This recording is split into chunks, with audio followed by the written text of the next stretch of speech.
Okay, so welcome to the second episode of the British Motorcycling Group podcast.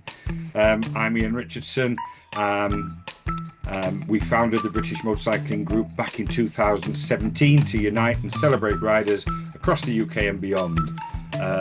The fact it's called the British Motorcycling Group does not mean it's only for people with British motorcycles. In fact, not many of us have. And it's certainly not just for British motorcyclists. It's for people from all over the world. It's been a real journey building the community of people who share not only the love for the open road, but the respect for the tradition, the spirit, and I guess the hobby of motorcycling. I'm sure during the coming episodes of the BMG, as we refer to it, the British Motorcycling Group podcast, we'll learn more about the group and how it become absolutely huge and then was shrunk down to a more manageable size. But let's see. So this second episode today, I'm thrilled to kick off our first guest, because the last one was me, a BMG veteran and a lifelong motorcyclist, Bob Bralee. Have I pronounced that right, Bob? Bralee, but it's close enough. Okay, Bralee. Bob's been part of the BMG for quite a few years, and we've ridden together. We've met several times, so I know him personally. And he's got lots of stories and insights and experiences to share. He rides a lot, and I know it's a real passion of his. And he's joining us all the way from sunny Cambridgeshire. So welcome. Well, he's not from there, as you're going to guess from his accent. So if anyone can guess where he's from, answers on a postcard. So welcome, Bob. Nice to see you, mate. Yeah, no, good to be here, mate. Good to see you. And you. So I thought we'd just let you introduce yourself a little bit. Just tell us a little bit about you, your background, your motorcycling background. Obviously, only share things that you want to share, and then we'll sort of go on from there and have a chat. Yeah, no, yeah, as you said, I'm Bob. I'm not too far away from Ian's age. For if you saw the last podcast, I've turned 16 in January, and I've been riding. Well, I was riding I was 13 when I first started to ride, off road a little bit, and I've had a bike the whole time, apart from one 6 month period where I didn't have one, and I was absolutely demented not having a bike for that 6 months. So I've had a bike and been riding the whole time since I was 16. I didn't even have a car license until I was about 27. I just rode a motorbike, so kept that going. I live now in Cambridgeshire. I live in a little village just outside St Ives, which is probably the biggest local place. Not the one in Cornwall, but the one in St Ives, the one of the Seven Wives tale. And yeah, I've lived there. Oh gosh, well, I've lived in East Anglia now for 20 years in this sort of location. But I lived in Ipswich area for a long time before that. So most of my life, although not giving away my location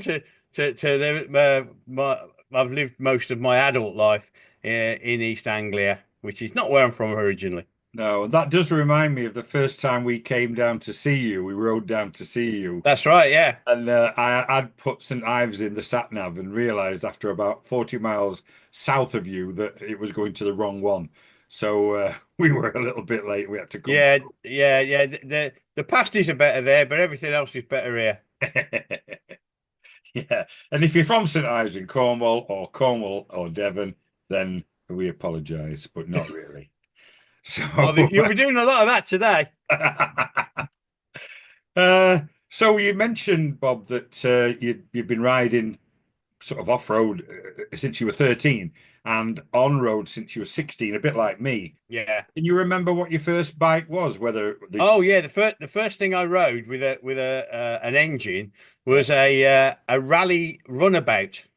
Oh yeah, yeah. Which for the younger members of the group will have no idea that Rally even made.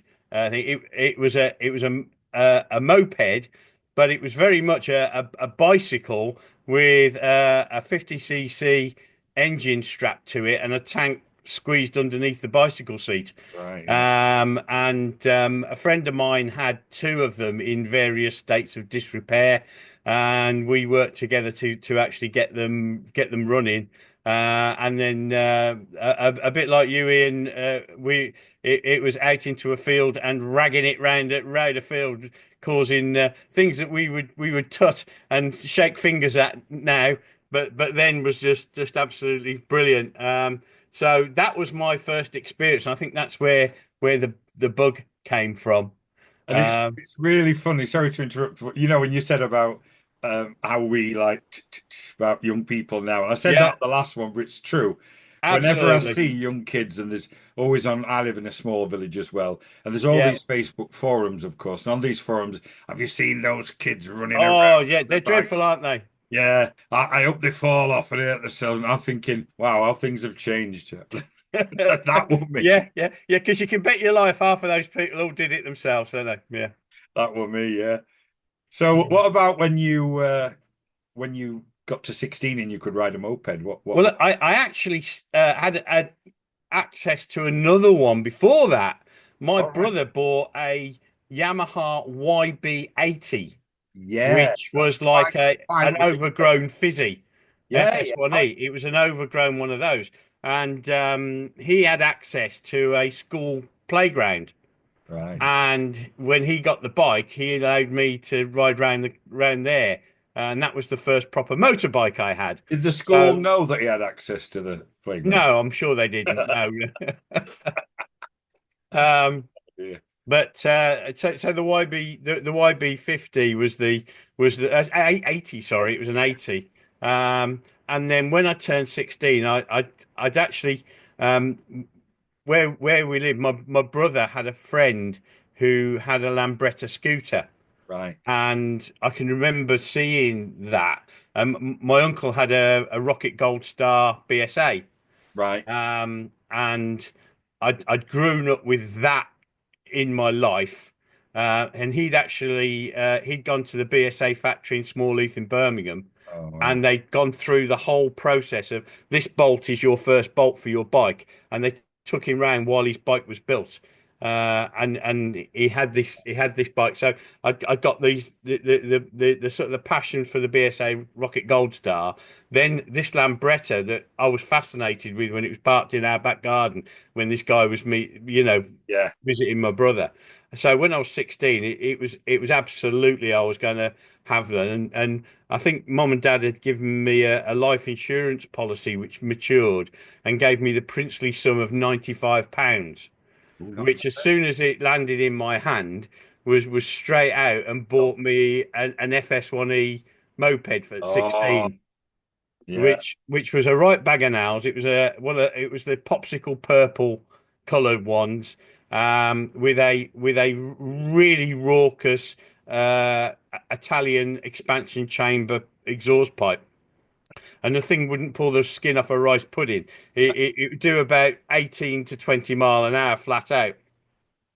So I played with it, and eventually somebody came up with the idea, why don't you put a standard pipe on it? And we all went, ah, horrible, standard pipe. You must be joking.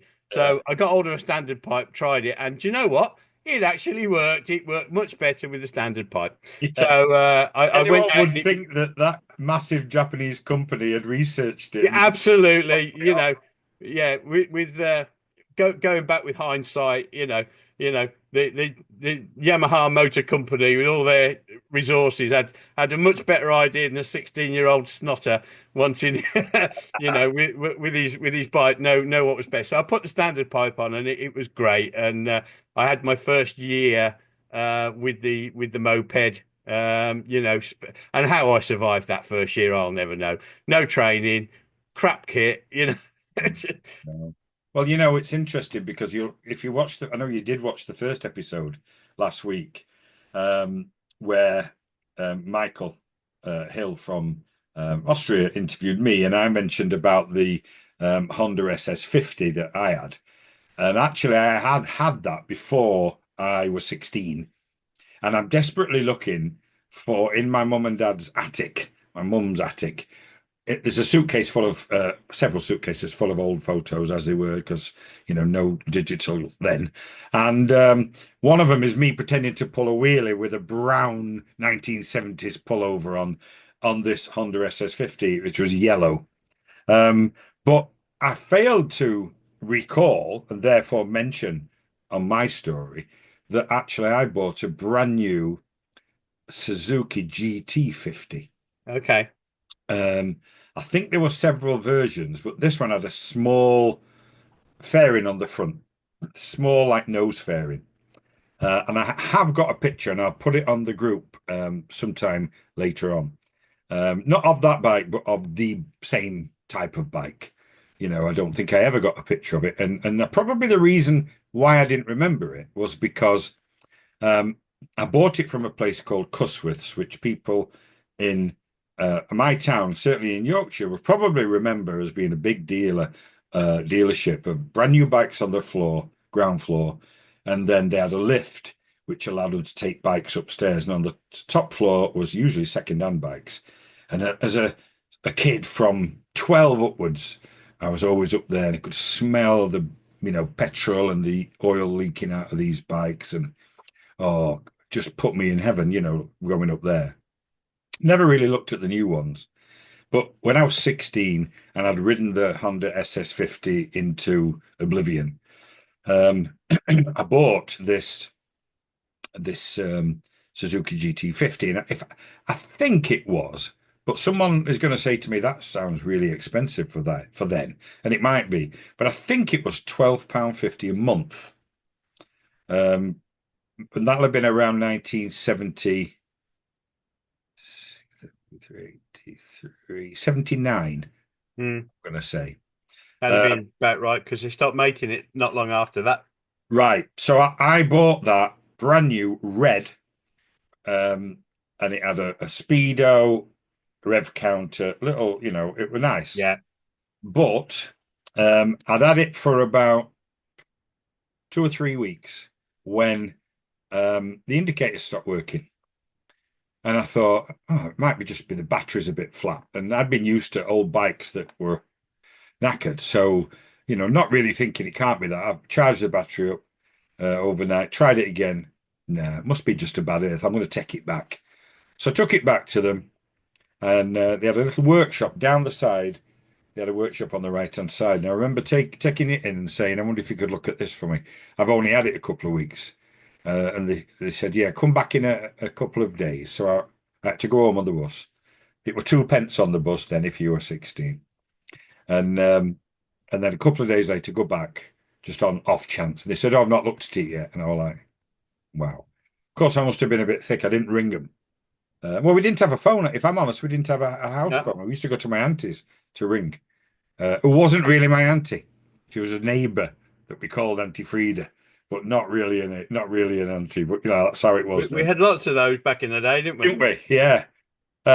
So I went back a few days later again, and they said, "Oh yeah, we looked at it. Needs a new wiring harness."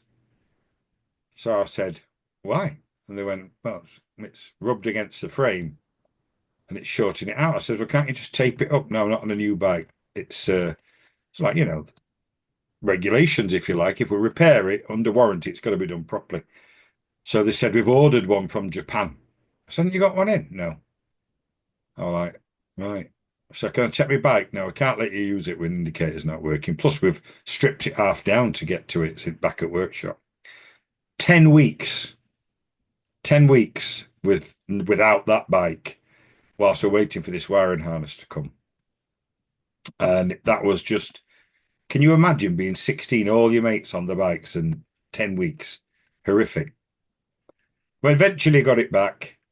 I was working then as an apprentice butcher, and I left the butcher's shop on it, went round a bend, went round a parked Mini Clubman, and just as I went round it, on the right-hand side was a junction to a set of garages.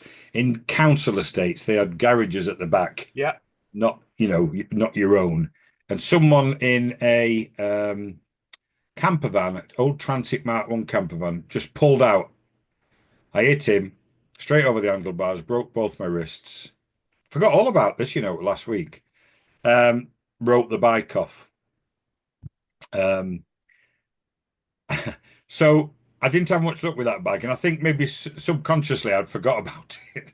But yeah, I forgot all about that. But it's interesting that I'd been talking about this SS50, and you got the FS1E, and I was comparing my SS50 with all the lads on the FS1Es and the AP50s.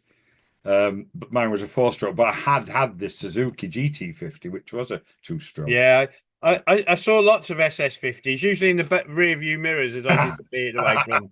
That was an old man's bike, that was it. You were an old man even when you were 16. You know that, don't Hello, you? hello, like a Honda Cub with a big yellow tank, a big narrow tank.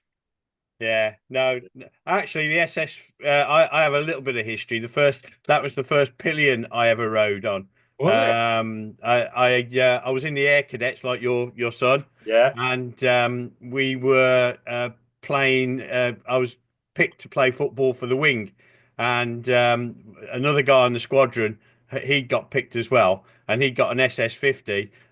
So we both jumped on the bikes on the bike and took a pair of us off to this match right over the other side of I the hope you city. weren't in a rush. No, well, no, yeah, it was yeah, and it felt very fast at Yeah. that time. It didn't feel underpowered or too small, but yeah, that was happy days, happy days. So what happened then? What happened? How did you? Well, that that got uh, kind of written off. It wasn't written off. I kept hold of it for years afterwards, even though it wasn't rideable. I got pulled out by a car outside the Longbridge car factory. There was a guy came from a side road and T-boned me. Basically, well, I went into his passenger door. Oh, Um, he was a dentist. He had actually he was a dentist and he'd gone to a dentist and he'd just come out of the dentist and was still a bit woozy. Um, and I went straight into the door. don't tell me it happened at 2:30. Do you know what? I can't remember what time it was. 30, did Yeah, I it? can't remember. It was so long. This was about 19. Yeah, it would have been 1980. Yeah. Um, uh, before December because I joined the Air Force in December 80, so it was definitely before that. Um, and of course that meant I was going through training with the Air Force and then had to come home to go to court to testify against Oh, this it went to guy court. for Wow. dangerous driving. Wow.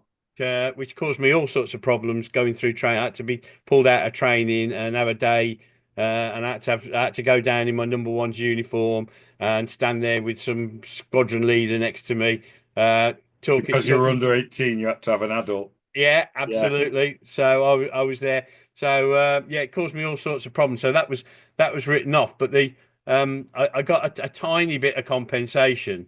And by then I was at RAF Cosford doing my RAF apprenticeship, and I wanted to get to and from home with a bike. Hmm. So I bought a GP 100 Yeah. Suzuki, Yeah. which was probably the range of bikes that replaced your GT That's right. Yeah. because they did a GP 125 and a GP 100. And Mm. I chose the 100 because it was a lot cheaper on insurance. That 25cc made very little difference to the performance of the bike, but made a huge difference when you were insuring it. And at that age, Yeah. that was a huge. So when I was 16, I had the GP 100, Yeah. and I ran that for a year. I nearly came a cropper on that riding through Wolverhampton. A dog ran out on me from a field. Um, the front forks went over the dog. Then I got a set of throw over panniers, Yeah. and there was a guy at the side of the road said I'd never seen anything like it. The front forks took the impact, then the dog hit the bottom of the engine and then into the back wheel. The back wheel threw the back wheel up in the air. You and the panniers all flew up into the air and then all came together and wobbled about 4 yards later on down the road. like a circus act. Yeah, yeah, and the poor dog. Unfortunately, I didn't actually kill it. There was a lorry behind me. The lorry ran over the dog, Oh so no. I'm sitting on the side of the road. The bike's perfect. Yeah. I'm shook up. And yeah, that was my first real time where I really, was in a bad way over it. But that was a cracking little bike. It did me proud. That did. Yeah. And at that point, I got posted a little bit further away. I did all my apprenticeship and everything. Past that, and got my first posting down to Chippenham in Wiltshire, Yeah. Yeah. which it was a bit of a run for me. Oh, It was like nearly 100 miles to get to camp, and the little 100 struggled just a little bit to get me down there and back. I can imagine. Wow. Loving heck. So yeah, at that point we were in the learner 250 rule still, That's right. and being now in the Air Force and actually earning decent money.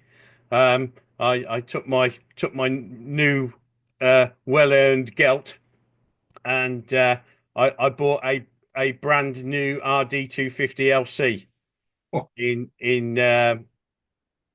82. 82 I bought that. that were a bit of an upgrade then.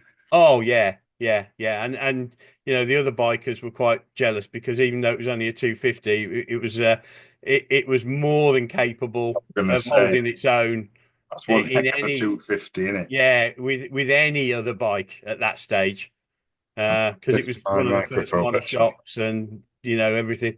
So yeah, so went to that. I went down to there. Wow. Yeah. What when we talk about an upgrade, my goodness me. Oh yeah, it was a lovely bike. It really was. Really beautiful bike. And when I look back now, I did move on from it after about 2 3 years. And the 125 law had come in by then, and at that point you couldn't give away a 250 no matter what it Oh, was. unbelievable, wasn't it? Yeah, so I chopped it in for another bike after that, but I got very little for it, and I look back at it now and say, gosh, I'd quite like one of those. Yeah. When you first mentioned it, I thought, you know what, I'd have one of them now. Yeah, yeah. And I Yeah, still think it's one of the prettiest bikes very I've nice. ever seen. You look at them, they are, aesthetically Yeah. very, very pretty They bike. are, if you asked nowadays with all this AI, Yeah, you asked it to draw or create a nice aesthetic looking bike with that tank shape and the seat how it blends in and yeah, come up with something like that, I'm sure. yeah. Yeah. Well, I did manage to crash it and Oh, of get it course. repaired and back on.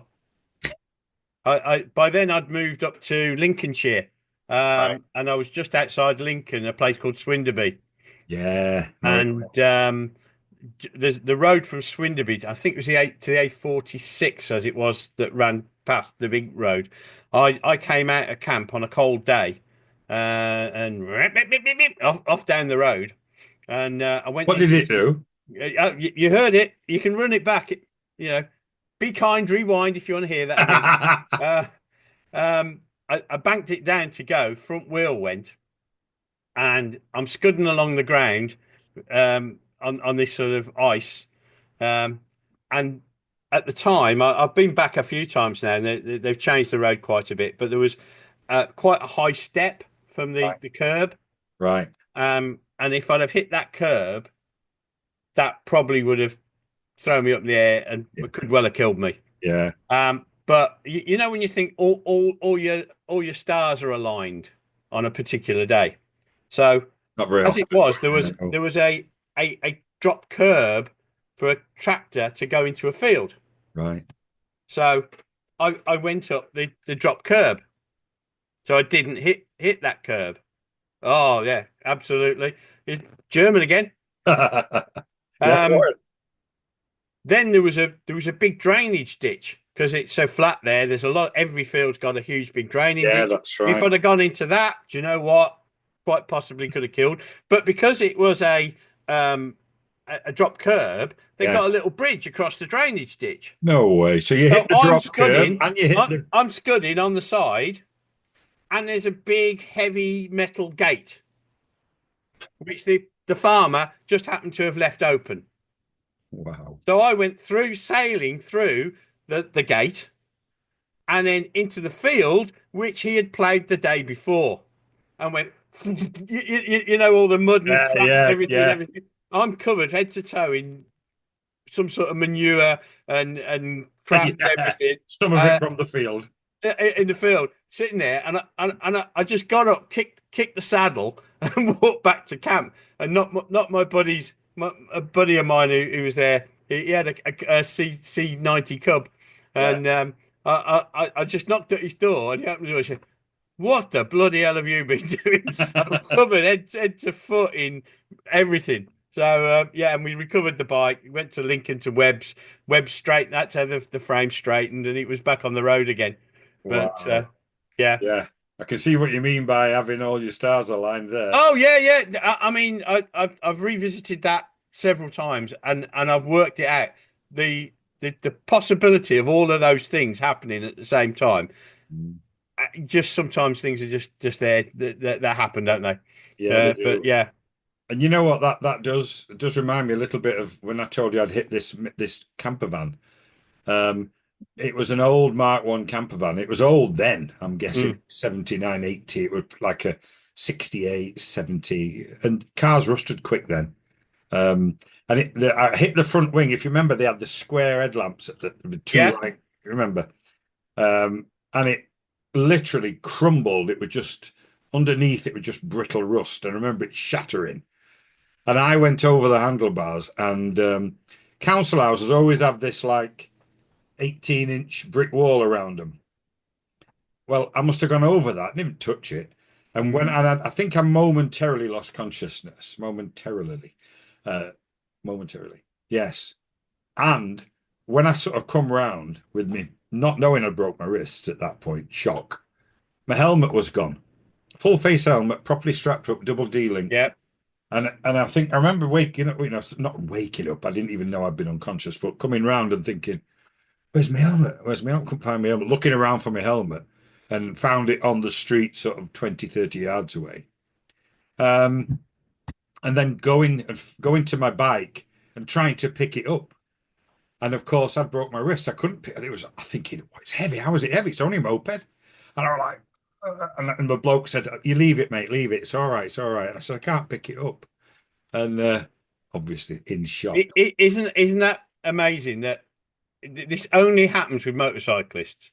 That you have a crash and your motorcyclist friends don't turn around and say, "Are you all right, mate?" They say, "Is your bike okay?" Your bike, all right? Yeah, I was the bike. Every, Yeah, you know, you'll heal, but your bike, is it okay? it's mad in it. I know. Oh dear. Yeah, I just recalled that when you mentioned that.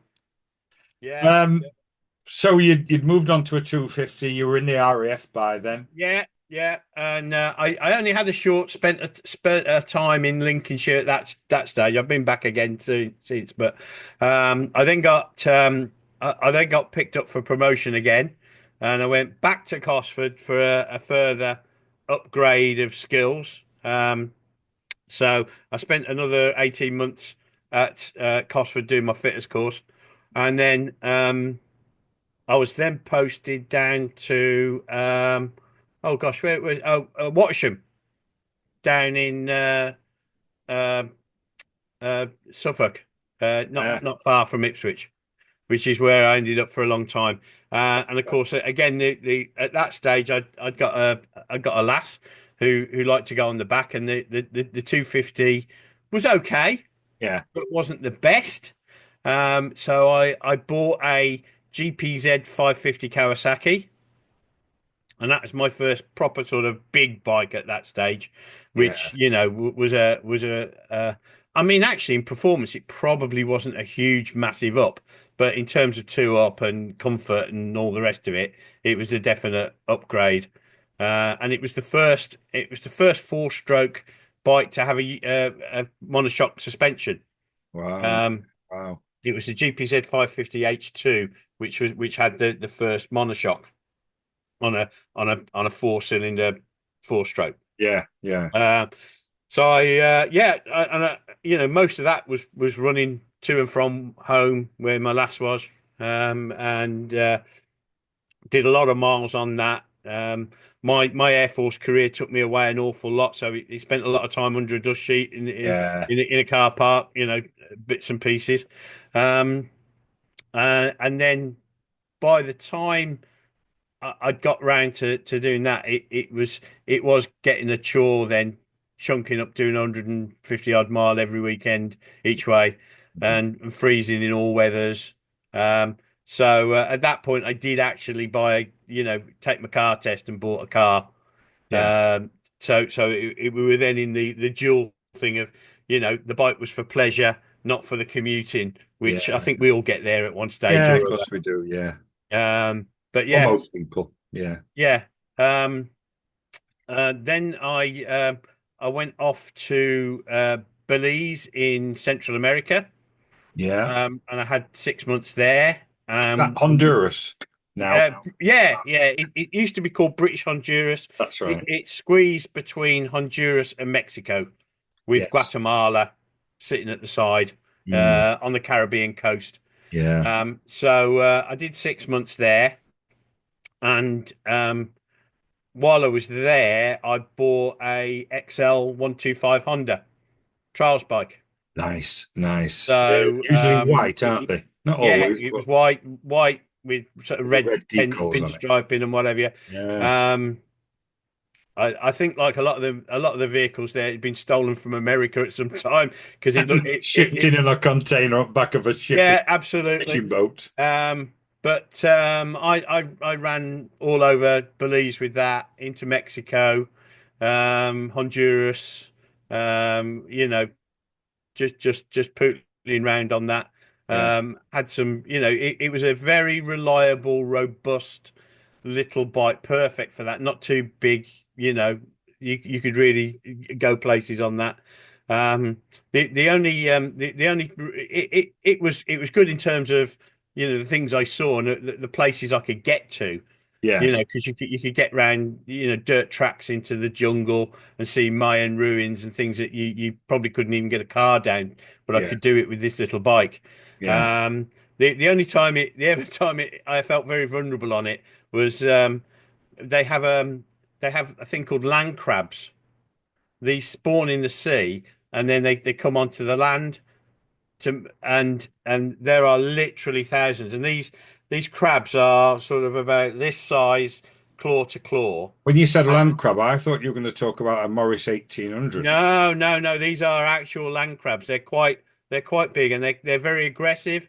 Um, Oh, there was a guy who actually had a Land Rover tire burst. He decided to drive down this road when the land crabs were coming over, and the land crab actually, the claws went in and burst the sidewalls of a Land Rover tire. wow. So imagine These the these, damage they're going to do these to are you. powerful Yeah. critters, and I found myself I'd stopped at the side of a road by a river, and these things all came out of the river, and they literally were going round me, thousands of these, and I'm trying to figure out, You thought if am I'm I not going to be careful, able I'm to going to get get my crabbed my here. my feet up onto the seat on the side stand and not fall off, because I didn't want to put my feet anywhere down No, where these things could nip away. So yeah, that was interesting.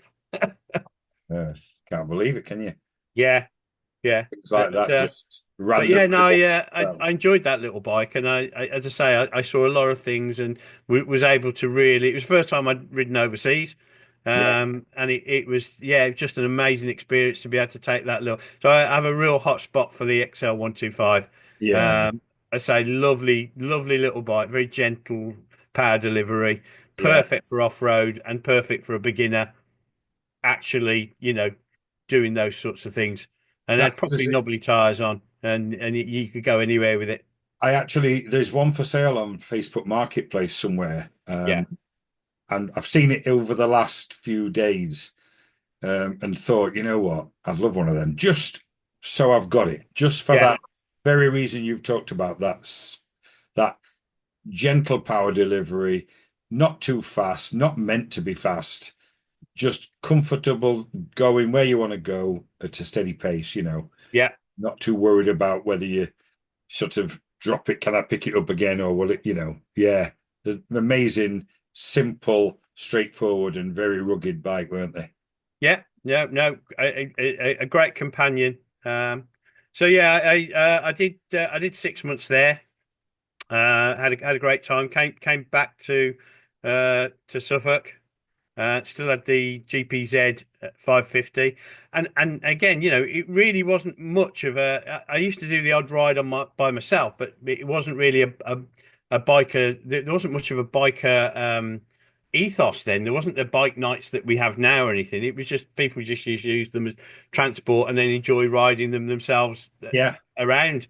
Um, I then came back and then went back to Belize and had another year. So I did actually a year in Belize in two stints doing that, and in between long detachments in places like Cyprus, Holland, and all these sorts of places. Um, and then eventually I ended up at Stafford, working there on deep maintenance of equipment for aircraft at Stafford. And at that point, I ended up with two bikes at that stage. I bought a little Honda Vision 80 for commuting to work, and I bought a VFR 750, one of the original 86 ones, one of Well, the very what a contrast then. yeah. Yeah, so I had the VFR for fun. By then, me and my partner had got a house together, Right. and we were commuting from Cannock to Stafford, and the scooter was absolutely perfect. Yeah. It did come up with a quite a good little thing where there was a guy had a Talbot Sunbeam Lotus, which Yes. is a 2.2 litre Yeah. Yeah. car. And of course, I was traveling up on this little 80cc every day, and coming into work, park it in the car park, changing, put my uniform on, and going to work.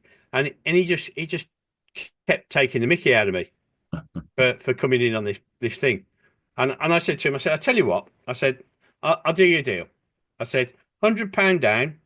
I said, any route that you want to take, all right, you and me, we'll have a race. My Honda versus your Lotus. Oh, well, I'm up for that, he says. Of course, that day I left the thing which was my wife's scooter and came on my VFR. Strangely enough, he changed his tune very quickly. And one bit of traffic, and you could have been on the moped and still won him. Absolutely, absolutely. So yeah, that was quite good. So yeah, and I didn't actually have the VFR for very long, and I know why, Yeah. but it was a great bike. Um, really smooth. The V4 engine, I still think is a classic in Oh, terms of design and capability and all the rest. It was just an amazing bit of kit, which I really like. But I we're talking about 1990 now, and I had still got a real love for the two strokes, yeah. because I'd had a lot of two strokes and I liked two strokes. And at that point, Kawasaki came out with the KR1S, which was the little 250 race replica. Yes. So I I blagged it by saying, "Oh, I'm thinking of getting a smaller bike, darling. It's a lot smaller. It's not 750. It's only 250. Probably a little bit safer." Not realizing that this thing was an You're absolute gonna pocket rip your rocket. arms off. Yeah. Which was I think it was 65 horsepower and 123 kilos. So you could actually pick the thing up. Yeah, whereas the other one was about 250 kilos. Yeah, an amazing little bike. So I ran that for a couple of years, and I have to say, I mean, I wouldn't ride one now. It's just too uncomfortable. But as a motorcycle for accelerating, braking, going around corners, I don't think I've ridden anything better. It was and now you see the prices of them. Oh, you get a It was at decent one. 12 grand, Yeah. 12 grand, for a decent one. And I Yeah. mean, they weren't that reliable. They had real problems, but Yeah, they did. 12 grand to get a decent KR1S now. Again, another one that I wish I still had. But yeah. And then out of the blue, we bought a house in Cannock. Was living in Stafford. My partner was she was travelling to Wolverhampton, so we picked a place halfway between Stafford and Wolverhampton Yeah. to go. So she was working for BT in Wolverhampton. I was working for the Air Force at Stafford, and out of the blue, a posting came through for me to go to Gibraltar. Right. So um, part of my job was bomb disposal. So I had to go away and do a lot of courses to be qualified with bomb disposal. And we wanted to stay together. So we had to get married. Well, we had to get married, but it was the only way we were going to spend out in Gibraltar together. If you were So going to so we be a got company married post. very quickly. Yeah. Um, I was very smooth. I said, "Hey, we're not going to have a honeymoon, but you can have a 3-year honeymoon in Gibraltar." That actually worked really, really well. But of course, I'd got the KR1S at that stage. Yeah. What am I going to do with the KR1S? I'm not going to ride it all the way to Gibraltar. That's just mad. There's not So much riding in Gibraltar for a bike like that either, is there? so the guys of my trade at RAF Lynham, which is where the Hercules transport aircraft from, um, I gave them a call and said, "Can you do me a favour? Do you know anybody who might be able to get a motorbike out to Gibraltar?" Oh, no way. And they went around with the universal currency, which is not the dollar, despite what everybody says. It's crates of beer. Yeah, I'm going to say it's beer. So I went down there, delivered 2 crates of beer to them and the KR1S, and it was wrapped up, put on a Hercules, and flew out to Gibraltar. Fantastic. So I ran it in Gibraltar for 3 years, ran the Rock and all over southern Spain. Well, I was just about to correct myself actually when you said that. I'm thinking because there's not just Gibraltar, there's a quick hop over that causeway, and you're Absolutely, in Spain, absolutely. aren't you? So right Yeah, up the Costa del Sol, yeah, Torremolinos, Marbella, yeah, Puerto Banús, Ronda. Ronda's beautiful round there, yeah, yeah. and then the other way up to Seville.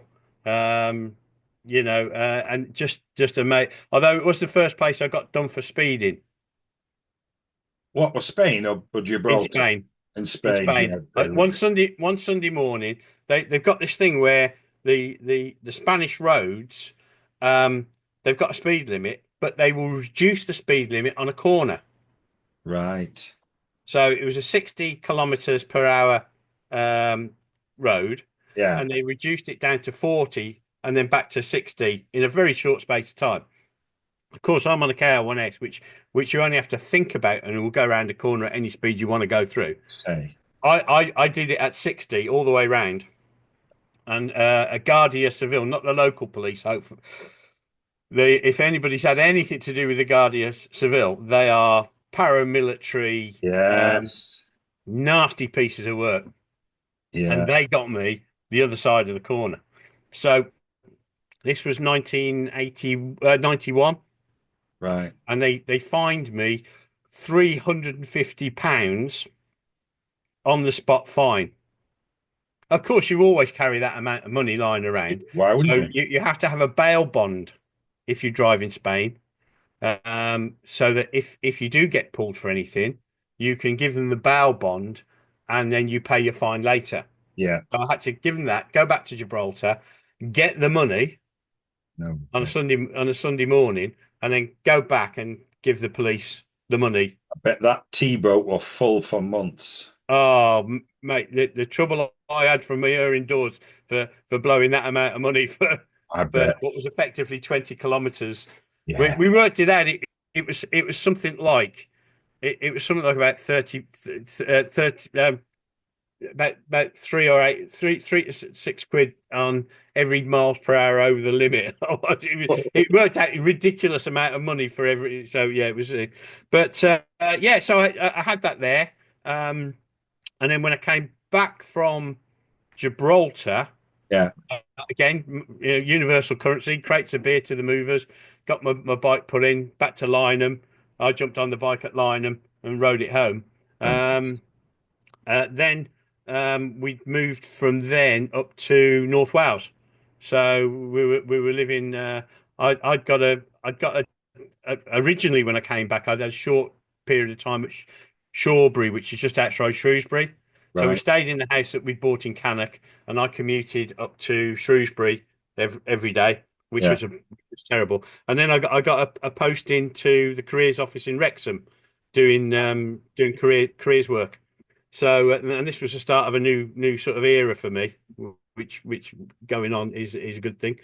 Yeah. Um, so we then moved up to North Wales, a place called Harden, which is where the footballer Michael Owen comes from. Gladstone, the old politician, is his Yeah. hometown. And we were living in married quarters there. And I got chatting to a guy who was saying, I was thinking of changing the bike. And he said, well, what do you want? And I sort of said, oh, I want it to do this, this, and that. He says, you want a BMW. And of course, I at that point, with my history of sporty bikes, went, Yeah. "You've You got to are. be joking! Yeah. I'm not that old. I'm When not I'm that old when I'm yet." 50, I'll look at one. Yeah, absolutely. So he said, "Look, don't dismiss it until you've tried one." And the local dealer up there was at Crewe, a company called Bluebell. I believe it's still there. And I went down there and got a test ride of an R 1100R, the naked one, which looks really bulbous. And I Yeah. mean, again, it does not look at all sexy. No. Not at Oh, all which sexy. part? I know what bike you mean. Yeah. Yeah. And they gave me the keys, and I said, "What time do you want it back?" When you're ready.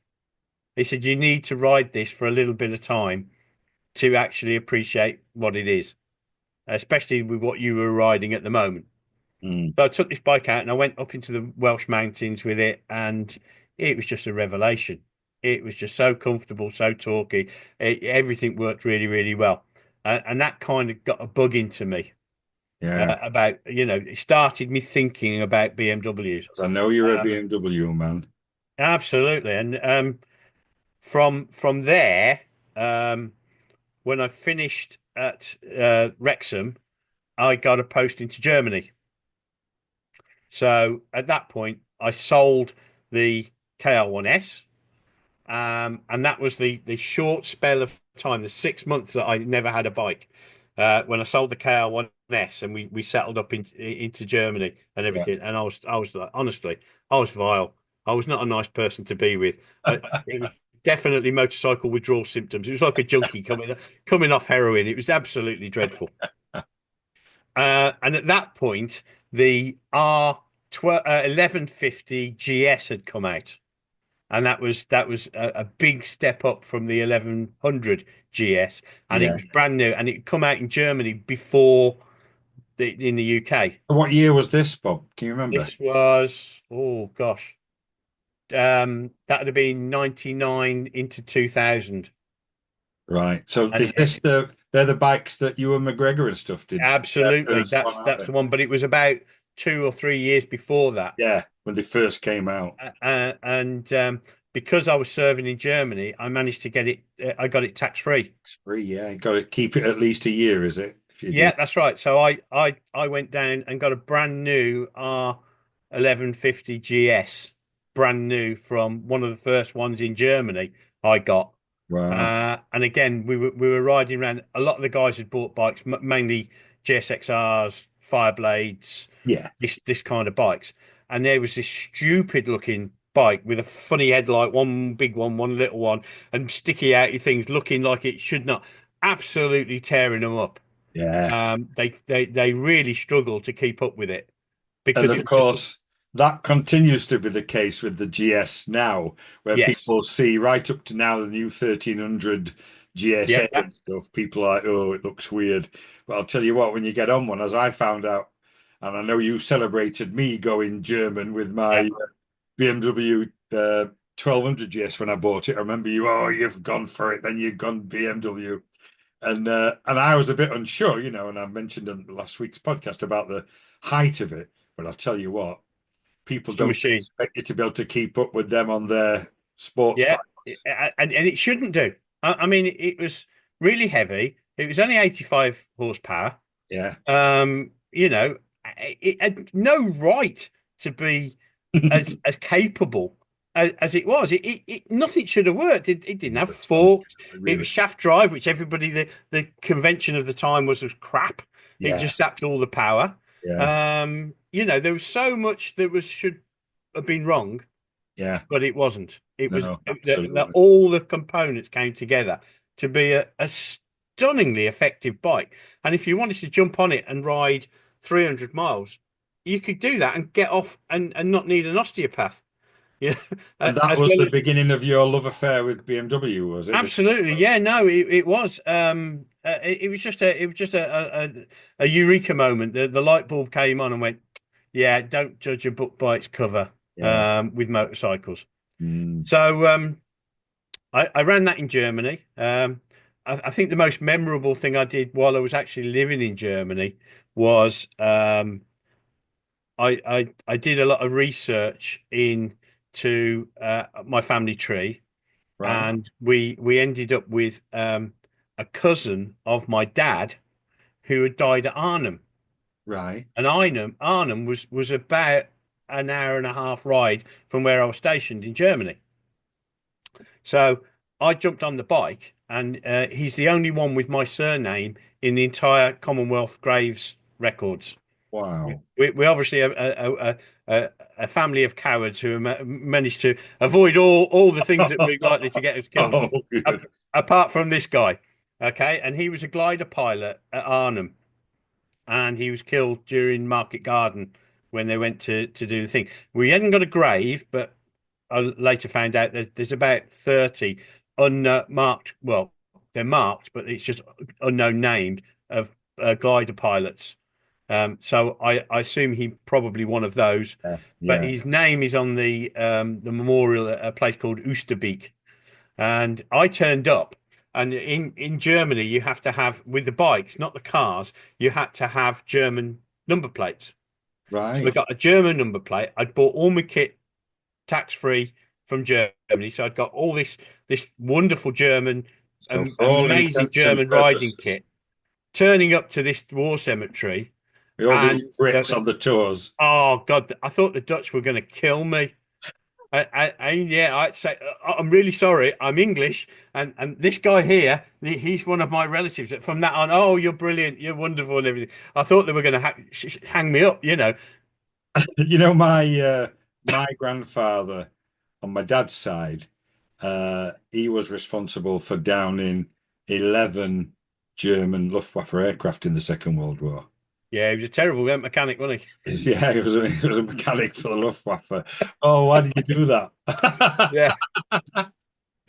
Yeah, but yeah, that was good. But I got a chance to ride around a lot of Germany, Holland, Belgium, Yeah, all those sorts of places. yeah, On there. Um, Came back to the UK. Gosh, where did we go from there? Um, we came back and we ended up. Oh yes, I was coming out of the Air Force at that point, and my wife stayed in Germany. She was a teacher and was teaching army kids up in North Germany, up between Hanover and Hamburg, right. a place called Bad Fallinbostel. Yeah, And I came back to the UK to do my last sort of 18 months of service before coming out. And yeah, my plan was to go up and actually live there, and work, do sort of little jobs for the army. Got a pension from the Air yeah. Force, blah, blah, blah. Mm, Happy days. mm, Got back to the UK, got instantly promoted as soon as I got back, which right. offered me a huge chunk of extra service. So before she was tied up to being out there before bringing them back. So I was at that point I was at Lynham Yeah. I'd actually got to Lynham working with the guys who'd stashed my bike out earlier on, Yeah, and I was commuting from Lynham, which is just outside Swindon, yeah. to Hamburg. I just take the bike to and from with the Wow, GS. Uh, mate. so I did that run a few times. And that was quite an endurance. But again, the GS just eats those miles. It's Those perfect for miles, that. yeah. So I did that. And eventually I ended up with that bike for 14 years Wow. because I found it really, really difficult to replace. when you get itchy feet, which everybody does from time to time, Yeah. you go and try something else. And I'd come back and go, It's yeah, not that but much better, or is it worse? yeah, but That? Yeah. it doesn't do this or it doesn't do that. It's not the whole package that the GS was. Did you ever Um, come off that bike, Bob? Only once. Actually, it was the day I brought it back from the UK, from Germany to the UK. We came over on the ferry Hook of Holland to Harwich, Yeah. and I came off. We were then the first time we'd been posted into this area to RF Whitton, which is just outside St Ives, and we'd come it across, and it was really heavy snow. And Right. I'd gone up the old A14 up the road, and it was getting so bad. My wife was in the car behind. We were traveling up in convoy, Yeah. and I signaled that we needed to come off. I needed to stop. I Yeah. pulled across, and we went up this little slip road and just lost all the traction, and the back end overtook the front end, and it came off. So I literally leaned it up against a tree, covered it up as Ah, best I could. We jumped into the car, went to a local pub, yeah. um, booked into it there for the night, and then the next morning recovered it and went the last bit. It's the only time I came off it. Good Uh, timing then. That recognition as an experienced rider that yeah. should be riding This in is, it. you may think you've got this super duper off-road bike, and you have, but Yeah. your skills are not. You run out of talent very quickly in those They're not conditions. infinite, are they? No, no, no. Yeah. So yeah, so the bike stayed with me for 14 years. Um, Actually, the main reason I got rid of it eventually was I got fed up with the height. For the same reason as you. Yeah. It was I had too many times on gravel car parks with Yeah. scrabbling for a little bit of Yeah. foothold, and I'm a lot shorter. I'm only 5'8", Right. and it really was. But at that point, I'd kind of got used to it. I like the shaft drive. I like the fully front end, which gives you amazing They've got riding rid of on the performance. latest one, haven't they? Just got rid of it, Yeah, I believe. yeah. And I wasn't too keen on the boxer engine at that stage. I thought it's okay. It's what it is, but the heated grips and the luggage that just clipped on and off and all, I was sold on that. Mm, So I looked round for a replacement, and I ended up buying the bike where I had when you and I first met, yeah. which was the BMW K 1300 GT, which Yes. was their cross the frame four. It was Yes. their, if you like, their Hayabusa bike that they built to take Hayabusa and Blackbirds on, but Mm, it was the touring version with yeah. the big fairing, same engine, same output, and everything. And although that was heavier, the seat was a lot lower. I'm not a small lad; I could cope with it Yeah. if the seat was low. So the seat was lower. And I bought that, and that's when I met up with you. I came up to our ride out up at went to Scarborough, I Scarborough, I think it think. was. Yeah. I remember the Scarborough. first because I can see how comfortable it was. I remember I'd done about 80 miles to Scarborough, and you'd Yeah. done a lot further. And we met up in Scarborough, and I was, oh my God, it's a long way that. And you were like, I'm as fresh as a daisy as if I'd already done I'd already nearly 100 miles, but before that's you right. Because I was saying I feel a bit guilty that we're not going to spend a bit more time together. You, oh no, I'll be going back. It's no problem. I'm like, what? yeah, no, But no, I you're mean, I very took that all over. I did predominantly. I didn't go overseas with that one, but I did.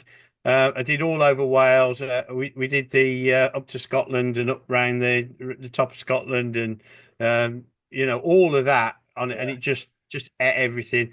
The screen was electrically adjustable, so it yeah, would come up, and you'd be in a bubble of still air. yeah. That's great. Just heated seat, all of that stuff, and it just did it. And it was lovely, and I had that for 8 years.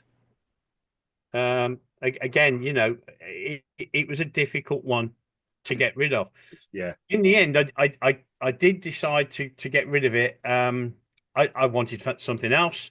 It is a big bike, a very large physical bike, and getting it in and out of the garage, I was finding excuses not to do little runs. yeah, Big runs, absolutely fine, get it out. But I yeah, wasn't using it to on a go day. 4 It or wasn't a 5 daily miles. bike. No, It was just too big. it's And a I big mean, touring bike. the great value for money. If anybody wants a touring bike, Yeah. that's. I mean, it was 160 horsepower. Wow. It was no slouch. It was That's more than absolutely. my car. I've got a Volkswagen Yeah, Tiguan, and it's yeah. 140, and It that's it no it slouch. it was quick. I mean, seriously quick. I mean, they replaced it with the BMW killed it off when they K1600 out because the first the first testing of the K1600, the six-cylinder 1600 bike, Yeah. was they were saying, do you know what? The 1300's better. Right. And BMW killed it so that it wouldn't be competition for the new bike. Mm-hmm. But I decided to look for something else, and I put down a deposit on a Triumph Rocket 3. I was going to have a Rocket 3. I know that's going against it, but again, low seat, it was Oh, but easy. you were because by then I think I'd got my 6 year. When did you back? When was this? I'm trying to About place. 4 years ago. Yeah, so I'd already bought my Triumph because I remember you'd sort of jibe me a bit for going to Triumph from my BMW. Yeah, Not, of course, not knowing I were going to win a BMW yeah, the year after that. But that's yeah, right. Yeah, that's right. I remember. but I put down a deposit on one, and I jumped in. I actually jumped in the car to go down to have a look at it, and it was in Brighton. Right. So I drove the car down to Brighton Yeah. and went to see this thing. It was 18 months old, 3,000 miles, and I went round it and went, "This is a bag of nails. Look at the quality of the finish. It was well engineered but poorly finished. A Yeah. lot of the bare metal, the bare aluminium was That was crazing. buzz up and craze. It was crazing, The thing. and Yeah. I'd had my bike. Mine was a 2010 GT with 30,000 miles on the clock, and was in better condition than the Triumph. Yeah. Yeah. And I then met up with a guy at the Triumph dealer in Peterborough who had got one, and he'd anodized everything that was bare metal on it because he said, "I love the bike, but I can't be doing with this," and it cost him like 2,000 quid to have all these bits anodized black. Mm. And I said, "Do you know what? I keep my bikes a long time. Yeah. I don't want one that I've got to spend so." And I mean, some of the stuff there you couldn't correct. You Yeah. couldn't correct the faults. If you tried to Yeah. rub it, you just end up with scratches. Pointless, isn't it? So my thought of a Triumph at that stage had gone Yeah. because keeping the bikes a long time, I'm looking for a bike that's going to stand up to the riggers. Yes. So I then went back to my old thing about BMWs. And again, I wanted something smaller, a daily bike that I could still do the bits and pieces. Mm. So my latest bike and the one I'm currently running is an BMW R1250R, which is the naked roadster version with a low seat. The seat's only 760 mil. So I am well flat-footed on that. It's really comfortable. Well, I'm not going to say I'm going to buy one, but you posted a picture a few days ago of your bike on the group, didn't you? Yeah, Then I think Michael posted a picture of his, and then I posted a picture of yeah, the one in Turkey. And I looked at your bike, and I did look at it and think, I like that. yeah. Can't not like that, can you? Well, Winter bikes. the 1250 engine, Yeah, in my opinion, is one of the best engines I've ever ridden. An amazing engine. It's just silky smooth. It's the difference between the 1150 I used to have to the 1250 I have now. It's light and day. really. It's so much. I didn't think I'd ever go back to a boxer having had the four-cylinder K series. Yeah, And I took my K series in for a service, and they gave me a 1250 RT. And although I didn't like again, it was it wasn't that high, but it was very wide. And again, yes. I was struggling with my feet again, and it felt a bit unwieldy for me. Mm. But the engine stood out as the gem in the package. And I thought, if I get that in a package that actually works, Yeah. oh boy, and I watched a few YouTube videos. And if you ever watch any of the YouTube videos, people are just bowled over by it. They did away with the funny front end, which Yeah, I'd have preferred the funny front end, to be honest. I do like that, yeah, but but everything else is there: the shaft drive, the heated grips, and one of the things I didn't want the big fairing yeah. because I only ride in the summer. I'm not overly. I do ride in the winter, but not very much. Oh, I'm the same. And if I People that will big watch this. fairing during the summer, you Yeah, just bake. So I wanted something with a little bit of cover, but not thing. So I've got a little fly Avery. screen on Yeah. it, and of course you can clip all the panniers on. It'll have. I've got the full pannier set I bought, and it's just wonderful. It really is a keeper. Well, I know that I watch Bruce of Teapot One. He's got the Yeah, GS man, isn't he? Ex-copper, so he learned to yeah, ride on BMs.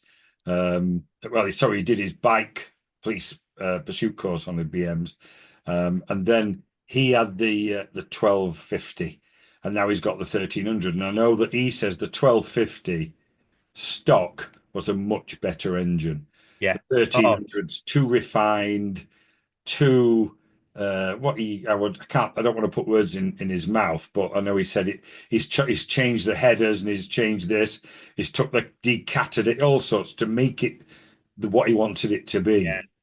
And so yeah, I've not ridden anything with the 1300, but I can the 1250. If you've never ridden one, yeah, get a go because they are that engine is just there's so much power and it's all through the rev range.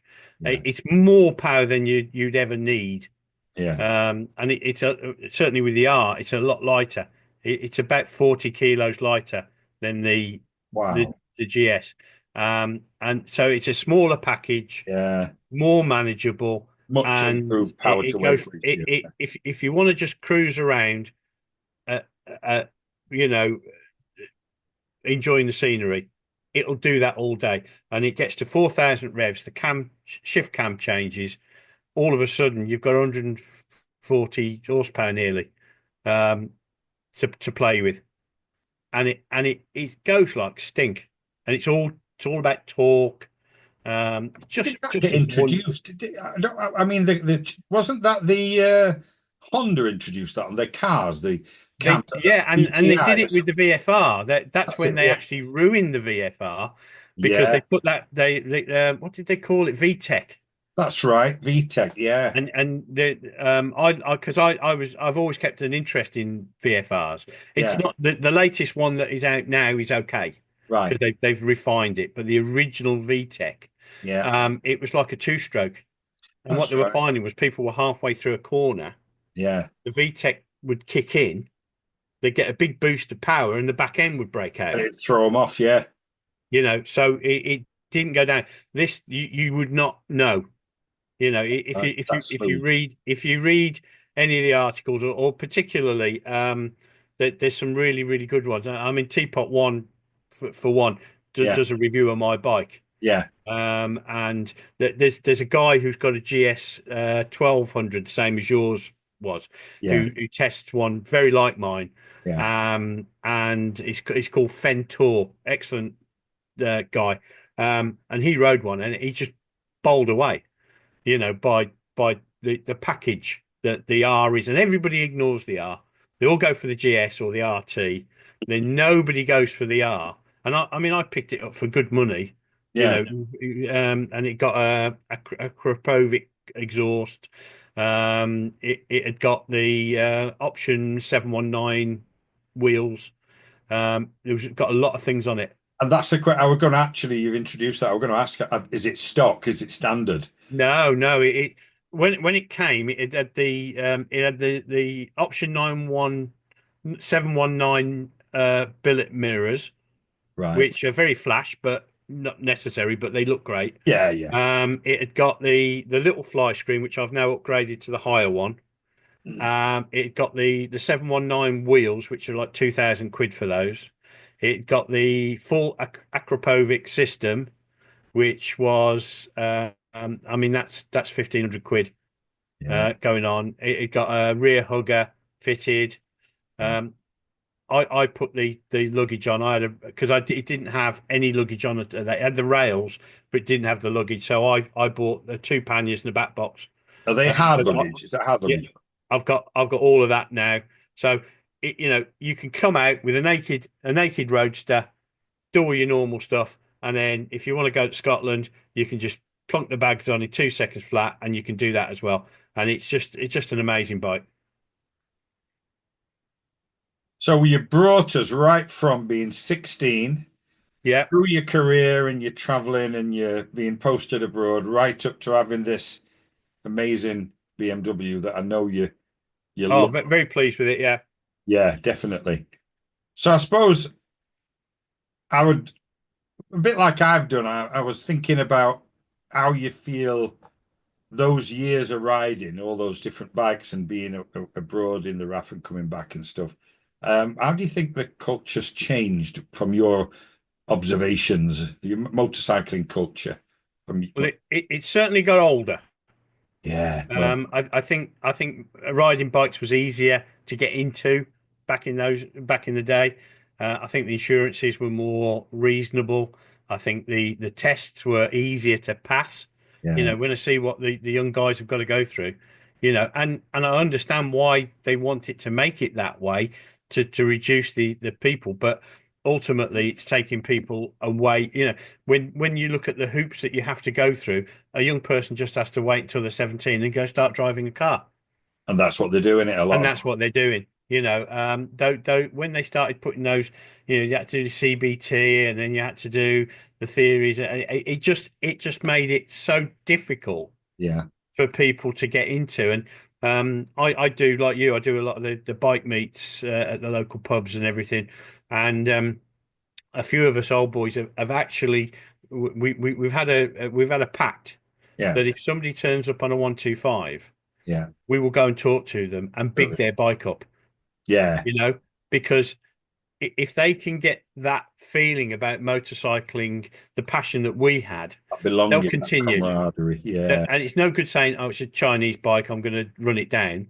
no, of These guys are running what they can afford. course, yeah, And from our perspective, if we want to have any legacy going forward as a motorcycle, we need to be promoting young people and ladies as well. yeah, Young. There are more. I think there's more ladies riding now as a percentage, but the percentage is from a smaller pool. yeah, yeah. But that's, But I mean, from our group, we've got, when we were doing big ride outs, we were very, very much learner friendly. yes, And also ladies because we sort of um the genesis of our group when we first started to meet was in a on a bike night yeah, where we had lots of ladies there as both as pillions and riding their own bikes. mm, I think it just um emerged sort of organically to yep, include people from all those groups which were. absolutely. So I'm really pleased that you said that because, you know, I can only echo the importance of bringing on young people who Oh, ever they if right. if we don't, it's going to die. Of I course, mean, we've already got, big dealerships going under weekly. We've just been told this week that there's a huge one in Colchester for the east of England, Colchester Kawasaki. right. They do BSA, Vespa, Piaggio, Moto Guzzi, Kawasaki, obviously. Yeah, They do Royal Enfield, and they're going under. yeah, And these dealerships are going under. Eventually, it'll be such a difficult thing for people. That covered a big area of the east of England. People used to. That's going to be gone. There's not going to be anything to replace it. yeah, Um, we've got Wheels in Peterborough, who I know through the bike nights, I know are struggling. yeah, You know, the smaller outlets are much in the same. I mean, I actually had to go to a bike shop in Doncaster.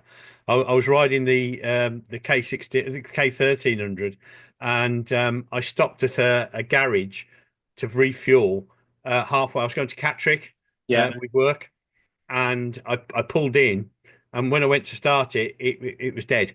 the battery had given it. It was the original battery, and it just died on me. And Yeah, there I am in the middle of nowhere. So I called the RAC out, and yeah, they said, "Well, you need to get a battery." So they got it started. There was enough power to run it once it was going, but there yeah. wasn't But enough don't to turn get. it off and don't So, stall so it. I went into Doncaster. They gave me instructions. So I went into Doncaster and I found this little thing. It was one of the main streets into Doncaster from the A1, and it was a little garage with wooden floorboards that got like helmets stacked up in the thing, and it Needham's. I bet it were Needham's. made me dust coats, old-fashioned Yeah, dust brown dust coats, yeah, and they got a little workshop at the back. yeah. Did it have like an archway that you could Yeah, drive through underneath between that's the the one. buildings? That's the one. I'd And take I mine. went in there and I Wonderful spoke bloke. to the guys and I said, I could really do with having a new battery. And he just threw me the battery and said, tools are in the back, crack on. So first of all, I had to find the battery because I'd never actually had a look at it. I'd never Well, needed to you, look at it. yeah. And it was there was a panel at the top of the tank Ah, yeah, rather than under the seat. yeah, You took four screws out and it sat literally just yeah. in front, And just that's just the like that back of in the my headstock. BMW now. Yeah, just back of the headstock. So I changed the battery and everything, but it was proper old school, Yeah.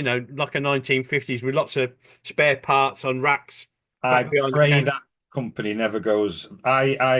So that used to be, I think, a CZ MZ dealer Yeah, back in the 70s. And my dad, who sadly passed away now, but when I was a kid, bought an MZ from there or a CZ.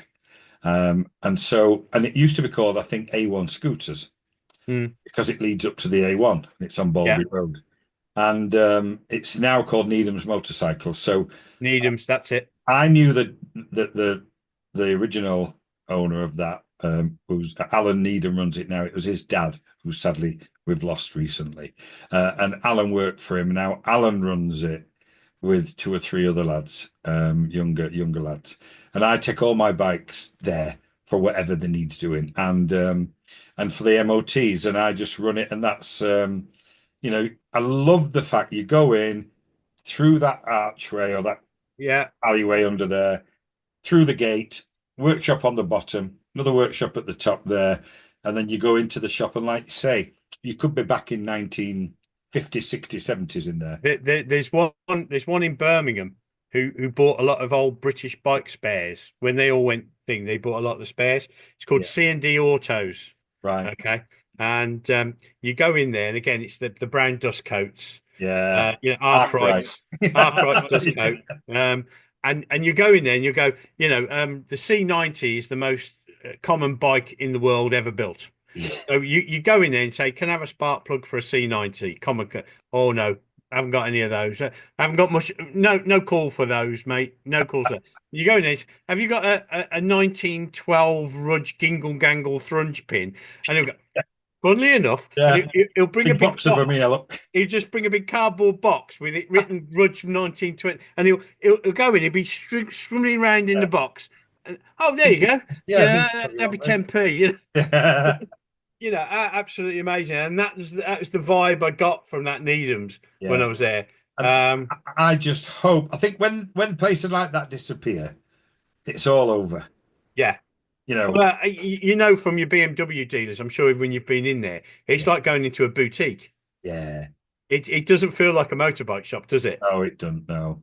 And And I and I know. think all the main dealers are like that. Even people like Royal Enfield, Yeah, our local one at Peterborough, they do Royal Enfield. They've got it in a separate place, but you go in, it's like a boutique. yeah, It doesn't feel like a motorbike shop. That Needham's is the archetypal for me yeah, motorbike shop. That's what I grew up with. yeah. Me too. And I guess a lot of people from sort of 45 and upwards will have done Yeah, 50 and upwards, and I hope they all continue at least until I've gone, because then I've always got that, that I would say memory, but that legacy, if you like, that's there. yeah, And the people, when I take my bike for the MOT, that should take whatever time the Ministry of Transport give them to do 35 minutes, whatever it is. But I'm there a couple of hours, cup of tea, yapping on about a load of rubbish, yeah, absolutely. just having a laugh, telling jokes, and it's wonderful. and I come away and I feel like I've been out for the day. Yeah. Um, so But Alan, isn't that the thing about where you have people with that shared passion for motorcycles? Is why I go to the bike nights, and when I came out of the Air Force, I'm not from this area, yeah, so all my work friends were in the Air Force. They're long gone. yeah, Um, my family live in the Midlands.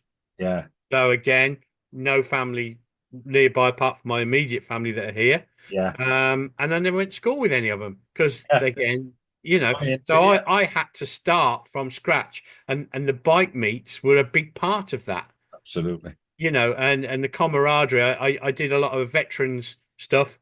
There's armed forces and veterans breakfast clubs which I go to. I was at one this morning, the Royal British Legion. I started playing walking football for old boys. Oh, I great. play that 3 times a week. And so I've got friends through that and the biking fraternity that I've sort of booked into, and it gives you a wonderful bunch of like-minded people, and that's good for your soul. That's good for your soul moving forward. So you've touched on. I was going to ask you about if any groups, anything like that that you do, and I'm Yeah. I mean, I do. There's quite a few bike nights and everything, so I do those. But through the bike nights, there's a very loose group of guys and a couple of girls who all know each other through the bike nights. Hmm. I've come into it this year and started riding with them. I mean, last year they went to Slovakia. There's six of Wow. them. Just went. They hired an Airbnb in Slovakia and a couple of places on the way, and they rode from here to Slovakia, and they had a holiday there for a week, and then rode back. Amazing. They're planning something this year, so I'll look see what's going on, whether it fits in with what I'm doing. Um, but they go every Sunday, regardless of the weather. They Yeah. go every Sunday. There might be two of them, there might be six, there might be 10, Yeah. and they go out, and I ride with them regularly. Also, with the British Legion, they have a riders branch, which is just for people who ride motorbikes. So Right. they're all veterans, but they ride motorbikes. So it's a double whammy. Yeah. You get all the banter and the inter-service Yeah. knockabouts, Yeah. plus the talking about motorcycles. Yeah. So I'm heavily involved with that.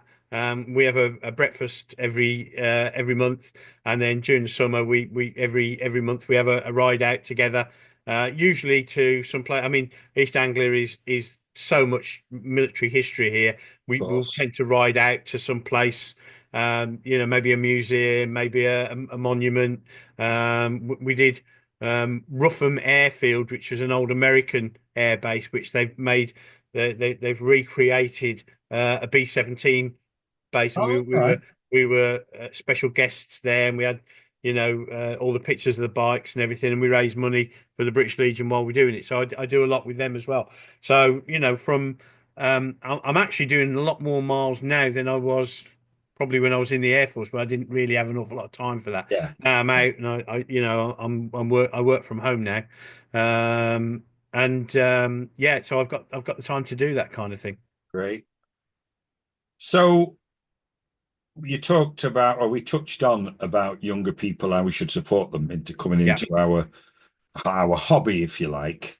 Um, what advice do you think you could offer people who are wanting to come into riding bikes, either as a hobby or as a necessity?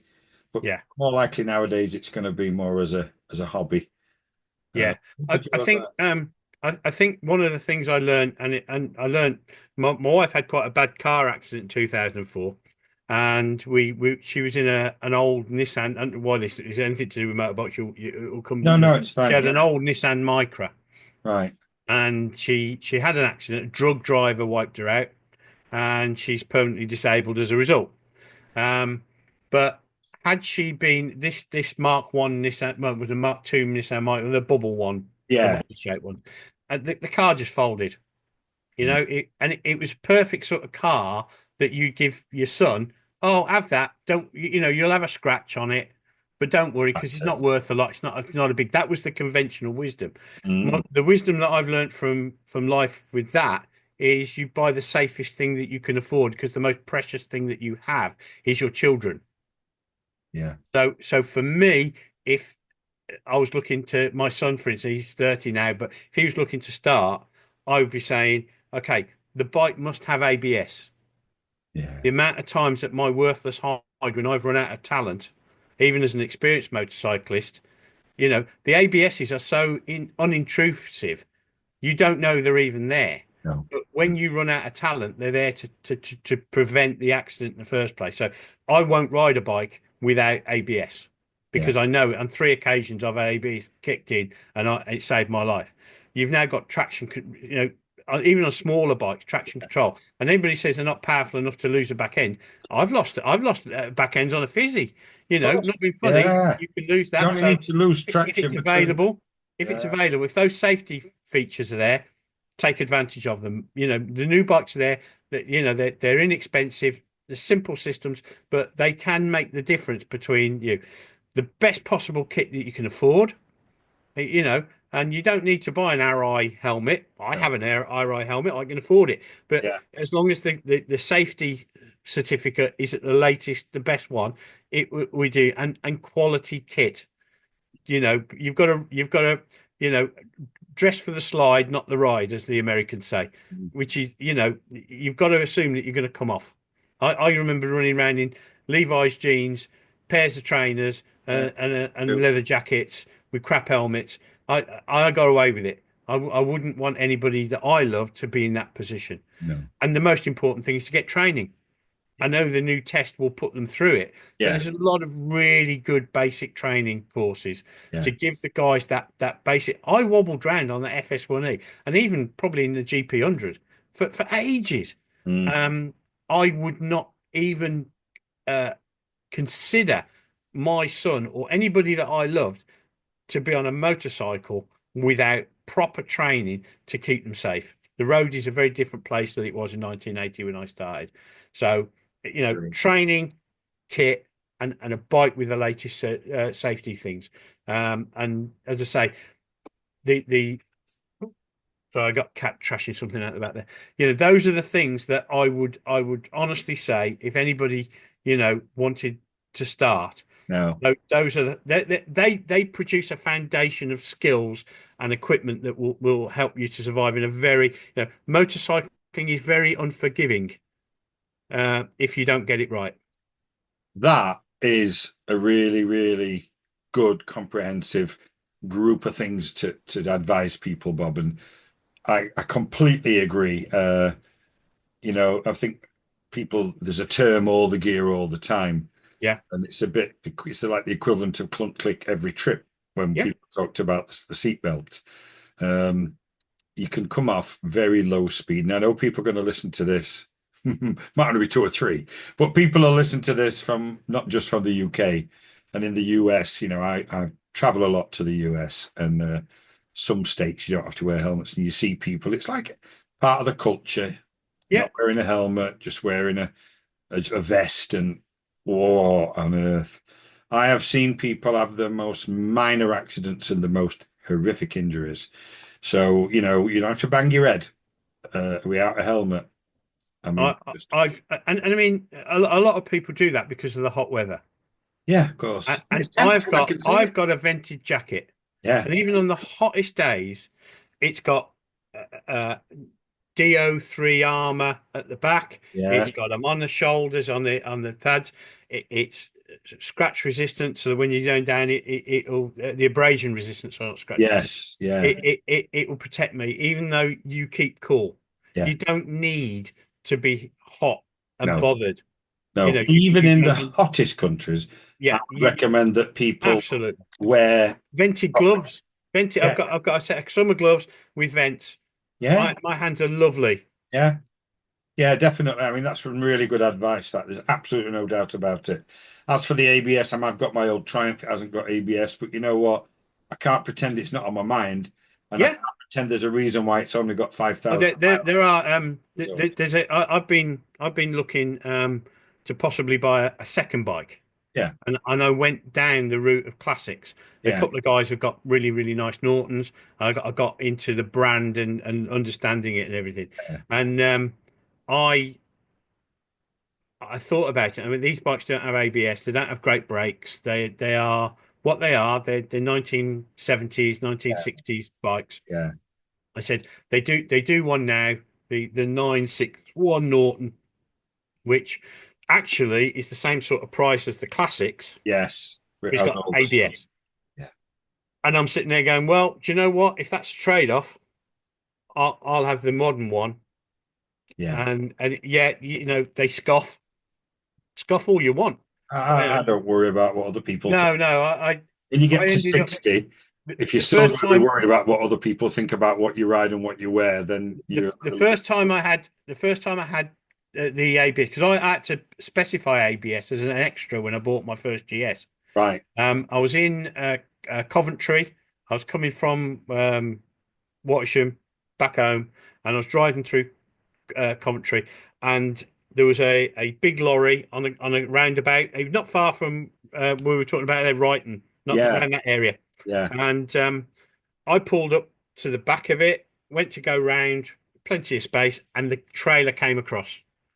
I had to go onto the island. So, Yeah. being a GS, the front forks coped with it, went onto the grass, grabbed all the handfuls of everything. The ABS kicked in, and I stopped on that island and didn't come off. At that point, the thought of me ever owning a bike without ABS was out of the No, window. It saved absolutely. me. I can't tell you how many times I've seen that yellow traction control light Yeah, come on and that ABS light up. yeah, So I know, and on the F700 GS, you can turn off on the rider mode. You can turn off traction control. Sorry, well, yeah, you can turn off traction control and you can turn off ABS. But why you would turn off ABS unless you're off road and you're wanting to do it for a certain purpose, then I understand. yeah. You've Uh, only got to see the trials for ABS yeah, on YouTube. If people don't think it is, go and look at the trials. They're yeah, on there, ABS trials, and they'll show you what ABS does yeah. in wet conditions, cold, Amazing, icy, amazing. or panic conditions, and it Yeah. works. And the one thing my bike now has, which again I don't think is a game changer, but I'm very happy that it's there. It has the SOS button. The amount of motorcyclists who have lost control, gone through a hedge, Mm. and been lying the other side of a ditch, and people don't know they're there and have died. They've been there, Oh, yeah, months, yeah, and the people gone. They've disappeared. They've gone through a hedge. They're living in a ditch. They're mm. dead.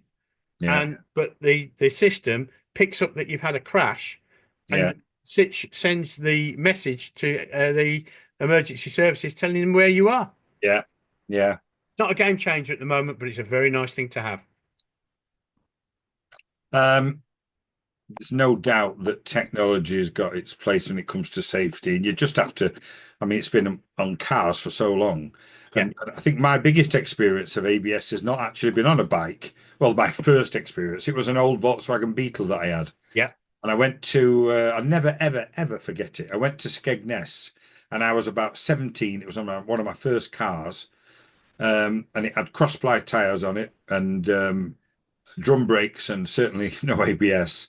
And it'd been raining, and we're on the seafront, and I'm going along with two or three other mates on in I think one had a Hillman Avenger and so on and so forth. And a guy stepped onto the road, and he was what I would now consider to be easily far enough for me to just brake relatively safely. I put the brakes on, and he heard it lock up and rushed across. But you know what? I literally slid past. It was on a crossing. Slid Mm. past that crossing with the lakes brakes locked up and the tires just skimming across the surface, and it scared me. I remember thinking, "Wow, I were quite a distance from him. Yeah, Imagine if I ever have to brake hard." And I'll tell you what, I didn't half give it some distance on the way home from Skegness. yeah. And No, the advance in motorcycle tires and the advance in motorcycle safety systems yeah, are worth their weight in gold. yeah, definitely. Um, So having this latest bike that you've had for how long did you say? 3 years now. 3 years. Have you got any sort of bucket list things you'd like to do? And we're all getting into our Um, 60s. Any trips you've got yeah, I planned? mean, my wife hates the idea, but I'm thinking of a second bike, Yeah, something, something, possibly that Norton, possibly something a bit different from what the one I've got now is a brilliant all rounder, does everything. So maybe something in that ilk, something a bit more classical looking, but again with the yeah, safety features. yeah. Um, I did a lot of riding up in the Highlands, and I loved it, and I'm desperate to go back again. Mm, I'm going to do Ireland as well. Ireland's one I really, really fancy doing. Um, I've done a lot in the continent. I'm not necessarily. I think the Slovakia group might go Europe again. They were potentially talking about Gibraltar, which obviously I used to live there, so I lived in Gibraltar for 3 years. And so that would probably be one that would, riding down through Spain, down to there. that's Um, lovely. Yeah, I did like the idea. It's something I've had of going to America and riding there. I know something that you've done, yeah. but my view is not to do like the Route 66 or the touristy bits. But No, I'd like to go and ride into areas where you see the genuine America, and and that's exactly what I want to do. That's meet why, meet up yeah, with just pull up, stay at a place, have a beer, and talk to the locals. You know that's that appeals to me far more than doing the tourist bits and pieces. who knows? We I've might do done that together. I've done America with the service. I've done several trips. I spent a reasonable amount of time in Dallas, in Texas, which I didn't like Dallas. It was the most the I felt more foreign there than I have done in Europe. We share a lot of common cultural things with our European neighbours, Yes. but Texas, which I Yeah. know each state is different and they have their Yeah. own cultures, but it is the most diametrically opposed to British culture that I could ever think of. And I think sometimes the British get a little bit lazy because we share a common language, but that's probably about it at a push. Hmm. We culturally we have a lot more in common with our friends from Germany and Holland and Belgium and places like that. Certainly, yeah, the Um, Germanic and nations. I found I did quite a while in Dallas, and just the whole way that they work is just ridiculous. So I'm going to try and change the light here because it looks absolutely dreadful. It's not too bad from now. It's got it was very white, but it's not too bad. Yeah, I've just turned the if That's it. That's it. that's a bit better. Yeah, Yeah. lovely. You look very handsome now. Oh, do you know what? Being ugly is something we can do really well at our age. I thought it would take much longer to become old, Oh, I hoped it did. and it really absolutely sucks to be the same age as old people. It's horrible. I know, I know. I'm getting that t-shirt. But I've made a thing. I will while I'm there's a couple of things. One is playing football. The amount of people that say, "Oh, I'm not playing anymore. I'm too old." No, as long as you're able to do it and enjoy it, keep doing it. And the other one is motorcycling. Yeah. Absolutely. As long as I can swing a leg over, and it may be that I downsize the bike to something smaller, lighter, Yeah. more. And do you know what? As long as I can get in two wheels and get out there, absolutely brilliant. Absolutely agree. That's wonderful. Yeah, I definitely agree with that. Well, I agree with the States bit as well. I don't like to do the touristy bits. I like wherever I go on holiday, actually. I like to fit in as I like to make it as much as if I live there and feel local as I possibly can. Yeah. Language accepted. I Well, try you've got the very extra problem with your Yorkshire accent. exactly. I'm surprised you understood what I just said then. Pardon? Oh dear. Um, it's been really lovely to talk to you, Bob, and it's great to like follow a timeline. And Yeah. that's one of the things I wanted for these podcasts that I've got a dog trying to get up on my knee here, so Yeah. I'll let him come up. I'm going to have a cat doing the same thing in a minute. Yeah. There we go. So the fact that we follow this timeline is one of the things I wanted that when people are in the group, whether they're in the group or they're just listening to the podcast on Apple Podcasts or any other podcast hosting sites, or whether they're looking at it on YouTube and watching the video. I wanted people to be able to see hopefully, how interesting it is to be able to see people's lives, motorcycling lives, Yeah. through, um, through that, uh, through this way, this method, if you uh, Yeah. like as a timeline rather Yeah, than and talk about the what. bikes, the bikes that you've enjoyed and experienced over the years change with the times that they're available and the times that you're riding, and how it suits your life as your life changes as you get older. Yeah, If you'd have asked 19-year-old me whether I'd be riding a BMW and thinking it was the best thing since sliced bread, I might have given a rude answer. You know. Um, by the same token, I look back at those bikes and think, yeah, they were of their day and they worked for me at that time. I wouldn't necessarily want to go back to those. So no. it's, I actually rode I know you talked about electric bikes. I rode a Maving, Oh yeah, I've been which looking at some. amazing little bike, 125 cc performance. Mm, excuse me. The most uncomfortable seat. I don't know whether it was my fat backside that just didn't fit on the little seat, Oh but really? I found it very uncomfortable. But the basic infrastructure of it works really, really well. And I'm not at all. I've got an electric car. Yeah, I don't think bikes are there yet. I really don't think they're there yet. They take too long to charge, and yeah, actually, the range. The range of most small bikes is about 120 miles. And yeah, and a lot of the bikes can do that quite easily. The problem is the charging time. yeah. It Well, takes too long. Something like a zero can take 6 hours. You do 120 miles and it's 6 hours. just not Not good enough. practical, is it? Not good enough. It doesn't work at the moment. I I am think. looking forward to it when, if you do 120 miles and it takes 15 to 20 minutes to charge, happy days. Yeah, Not a got the problem. But now, infrastructure and it's not there yet.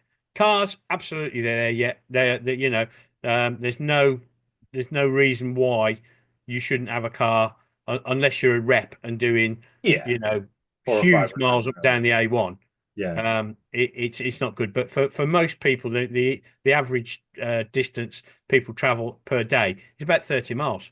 mm, Most electric cars will do that in a canter, and then you just recharge at night. So cars are there and getting better all the time. yeah, Bikes some way off, but I'm not at all frightened of electric bikes coming in. Yes, it's great to have all the roar and I've got an Akrapovic exhaust which sounds absolutely sweet and annoys the neighbours like hell. But by and by, you know, I think for me, if the sound is rubbish. I'd rather have no sound than a sound that's rubbish, if yeah, that makes yeah, sense. yeah, If you've got a really nice throaty exhaust, that's great. But actually, not having any sound at all has its own that peace of serenity, just cruising around, no vibration. It's just another level, and you get it in the car, and obviously the bikes will, as they get better, people will understand that it's not as bad as people. And cyclists are the worst at being conservative and new change. Um, I had a test ride of one of those Yamaha Nikons, the one with the two front wheels. yeah, It's brilliant, yeah. I can imagine. and I always look at them and the fact that they they're can cheap as tilt. chips because the motorcycling world has just, oh, it's for disabled people. No, it will fall over. It doesn't stand up on its own. If you don't do like a motorcycle, it will fall over. Mm. But the grip on the front end is phenomenal, and it's just great fun to ride. I'd have Ultimately, one. Bob, we all know that 85 to 90% of our break-ins with the front on a bike. Yeah, You've got yeah. two front wheels with ABS. You've got a hell of a lot more grip, haven't you? I'd have a Nikon in an instant. I don't, but then I am a bit of a first adopter. I had an electric car in 2015. I had my first hybrid in 2010. I bought a Prius and everyone, oh, I embrace new technologies, and Yeah. that Nikon but again, if you look at the bikes we've got now, they're exactly in the same format as they were in 1910. Mm. Tank on the top, engine underneath, seat at the back. Bloke on top. Yeah, it's the same, and we're not moving with the times. There are better solutions out there, and that Nikon, it looks awful. I have to say that it's not the prettiest thing, Yeah. but as a riding experience, it's brilliant. And that, I think, for me, those electric, and the BMWs with the funny front ends, they're everybody slagged them off. They're fantastic. Yeah. I've had the power lever and the duo lever, and they're brilliant. And I don't have that. I've got conventional forks, and I'll be honest with you, they're rubbish in comparison with on my GS and my K1300. They're, Mm. they're fine, but they're Yeah. nowhere near as good. No. And I think moving forward, those new technologies, if we embrace them, will increase the safety and the enjoyment of riding motorcycles. Yeah. Last week I mentioned very briefly about buying my youngest the electric bike, and I know at the time Mm. you saw it on the group. I think I put it on there. I certainly talked about it. And his um, when it was delivered, I went off on a ride, uh, and I was, it's like a revelation. I was like, Yeah. what on earth? And the way I likened it was the two things that I can imagine it being similar to. One is sailing, Mm. where you've not got an engine, it's the wind Yeah. taking you along, and it's like an amazing feeling. If you've ever been sailing, that feeling that you're doing 30, 40 miles an hour, or it feels like it, completely like silently blown is like, wow. And then the other thing was flying something like maybe paragliding or a hang glider Yeah. or a glider. I mean, I'm sure you may have been gliding with the cadets or in the RAF. Um, it's just that feeling of like freedom. Yeah. Nature is, wow. And That's how and it if felt I like. hear again somebody saying loud pipes save lives, I'm going to scream because have you ever sat in a modern car with your Bose sound system? Exactly. You don't hear anything outside. No, it's very true. When you Bright lights and ABS signs save lives and decent. yeah, yeah, absolutely, absolutely. You know, as I say, motorcyclists are the most conservative people when it comes to new technology, whereas a lot of other people will embrace those and say, "Oh, this is a great idea." They're people queuing up around the corner to slag it off Yeah. for whatever reason. The amount of people who went, "Oh, I'm not having ABS. I'm good enough. I've never had my wheels lock up." Well, you may never, but if you've never if you honestly, hand on heart, have never panicked and grabbed a big handful of brake and had a handkerchief out to make an air brake to try and stop you down, then you really are an amazing rider and fill your boots. But most of us humans have been there where we've run out of talent, and those things are there to help us. I'll be And I honest. I, I embrace those. I have pulled up at the side of the road sometimes, and I've been shook up, and I've thought, Yeah. Oh, absolutely. and I do not. I mean, I said in last week's podcast, and I'll say it again, and I'll always say it. I'm not a speed freak. I'm not one that you'll see going screaming past people. It's just not my style. It never Yeah. has been. It never will be. But unfortunately, you're surrounded by people on the phones. You're surrounded by people with loud music on, even earbuds in, and not listening, not looking, talking to the mates, chatting away, not concentrating. And also, what I've noticed recently amongst car drivers, predominantly, is there appears to be this, and it's not just about people who drive cars, it's about people in general, younger people. There's a competitive edge to them, and they use it whilst driving. So I used to say to Mary, my wife, when she was first driving in this country, don't worry, no one's going to pull out and crash into you because no one wants that grief. So, one of you will give way because that's the natural order of things in every country. Yeah. Someone thinks, oh, I better, just let them in, or, oh, no, no, no. Now, on principle, they'll have an accident, on principle, on purpose, to prove that they have the right of way. Whereas Mm. in most countries, for example, if there's three cars parked at the side of the road and you're in your car, let's say, or bike, and you pull to the right, there's nothing coming, and you decide you're going to go, and another car comes, rather than just take the foot off the accelerator and just let you go, they'll force you to reverse on Uh, principle. the aggression that you Yeah. see from people. My car is it's an electric city car. Yeah. So it's only a little car. It sounds like I'm a BMW fanboy. It's actually a BMW. It's an i3. Yeah. I remember Um, you getting it. Yeah. and I get, because it's an electric car, Yeah. you get a lot of people try to take it on, Yeah. and the amount of people who when I'm doing it normal legal speeds, they're like right up me, and they it's almost like a, oh, I'm not going to be have an Not electric letting an car. electric car beat me. These things are quick. Yeah. I Oh, mean, it's rear engined, carbon fiber body, and it's 170 brake horsepower and a little car. And you put your foot down it. I think the when it came out, it was actually quicker up to 50 miles an hour than the M5 BMW. Okay, mm, they go. They peter out. I don't think it's about 88 miles an hour as the top speed, but it will actually leave them for dead. yeah. And you Yeah. see them so het up about this thing, and there's no need for it. I'm not competitive with that.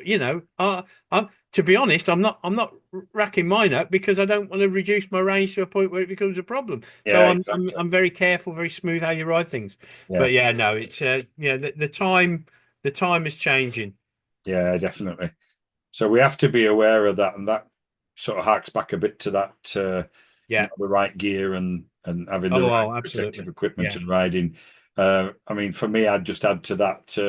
I mean, I mentioned it, but I always ride very, very defensively. I'm always thinking, what if, what if, what if? Yeah. Yeah. Shouldn't have to, but unfortunately, Well, you do you know, know what? If you don't ride like that, you don't get to be an old biker. no, no, you know, I I, I, I learnt I ran a boat for 15 years on the river cruiser, and one of the things that I took from that into my thing was space. yeah, Create space around you. yeah, The more space, the distance between you and the object that you're likely to hit reduces your chances of actually having a problem. yeah, And actually, I look at that spatial awareness and giving generous space yeah, at the front. And certainly, when you're going around corners, how close do you go to the curb?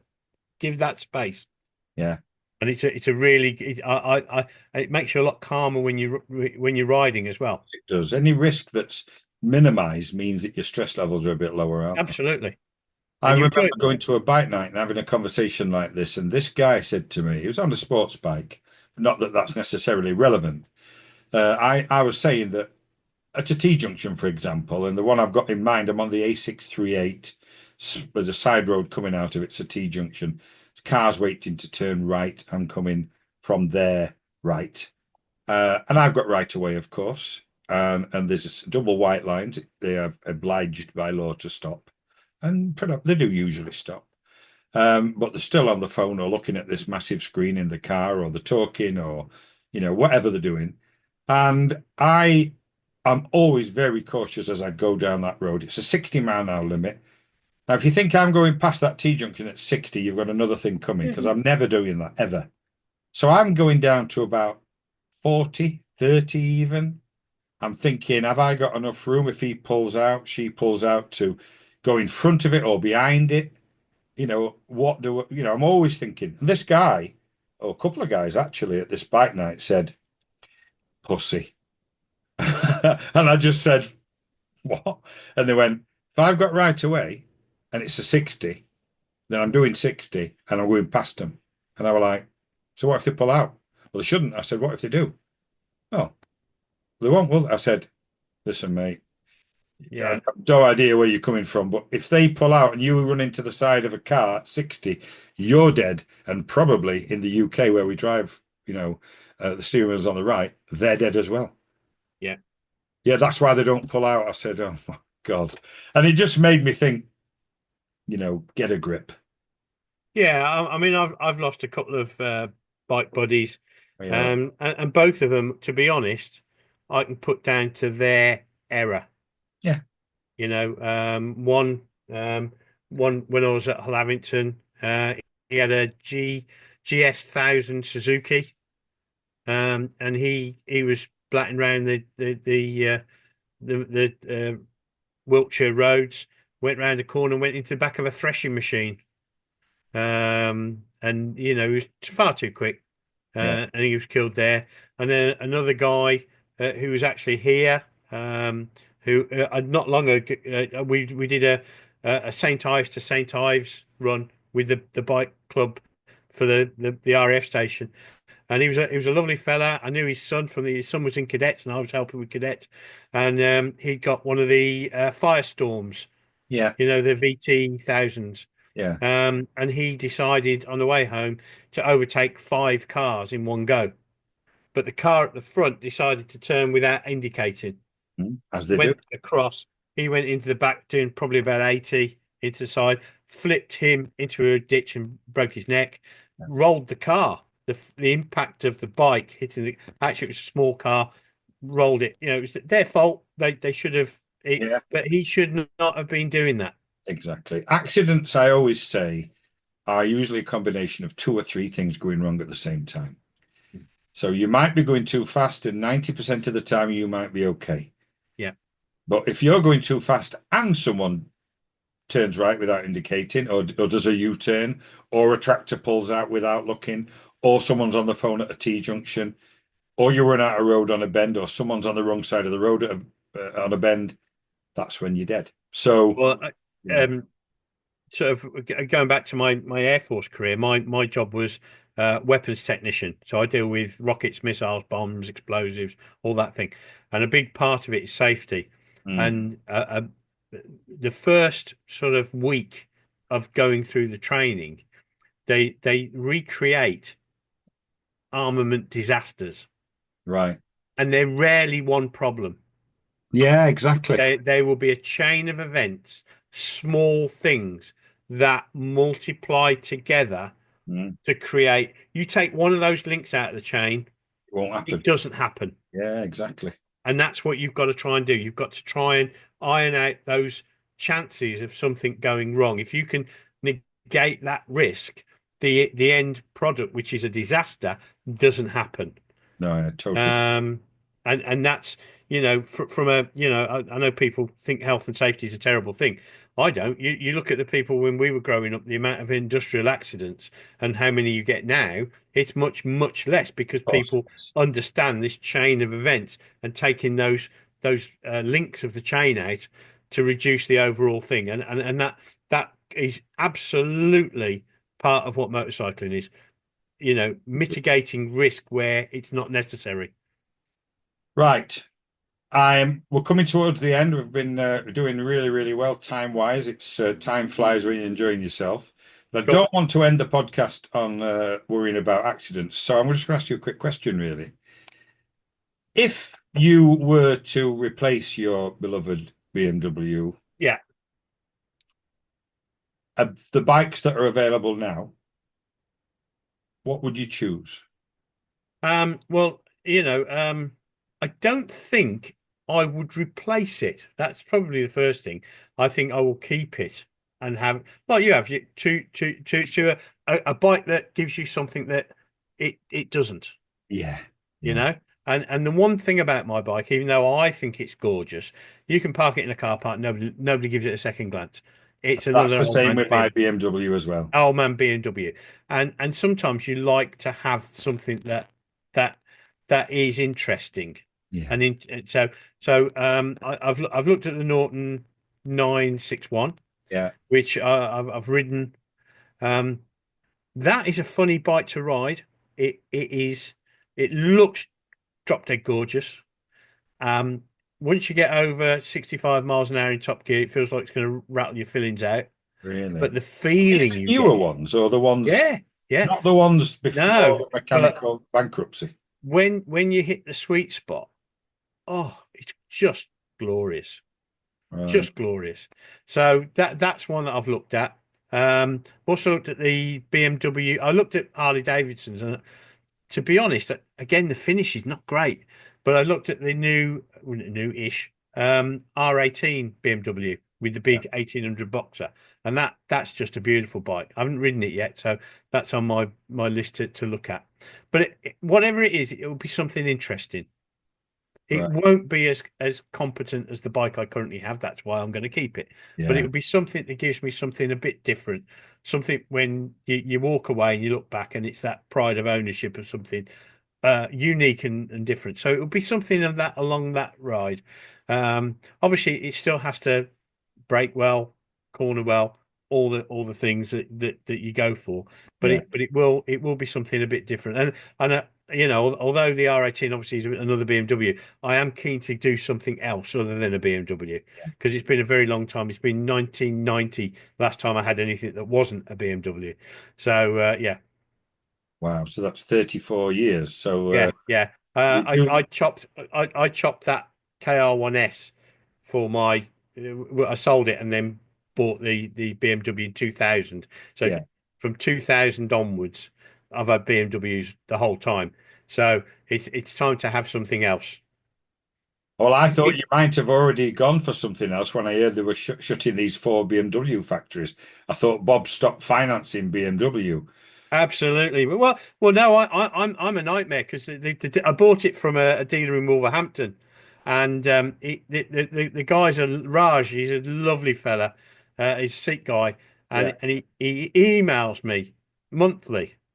How's the bike going? Are you thinking of a new one, This is the Raj? 48th one I've sent you, Mate, Bob. When are you getting rid? my first BMW was 14 years, mate. You've got a little way to go before I change it. Yeah, another 11 years. I'm a nightmare because I don't change them. But yeah. No. Right. I might be Yorkshire, a bit tight with my money, and don't want to flush it Yeah, you're around. far enough north to have inherited that bit of us. Yeah. Right. You know what, Bob? It's been wonderful talking to you. And I No knew, worries, mate. Always a pleasure. thank you. So, thanks for joining and sharing, your journey, both, life journey and your biking journey with us. I really, really appreciate it. It's been No, great. no. Always a pleasure talking to you, buddy.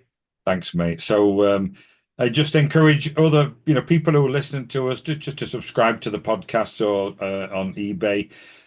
We're not in it for the money, as you can tell with the fact we have about 10 listeners. We're not looking for making anything out of this. It's all about sharing our lifestyle, sharing our hobby with other people, and giving people the opportunity just to listen to people's stories. And you know what? They do this with celebrities all the time, and thousands of people. I think ordinary people are more interesting. Me too. Oh, they're real, aren't they?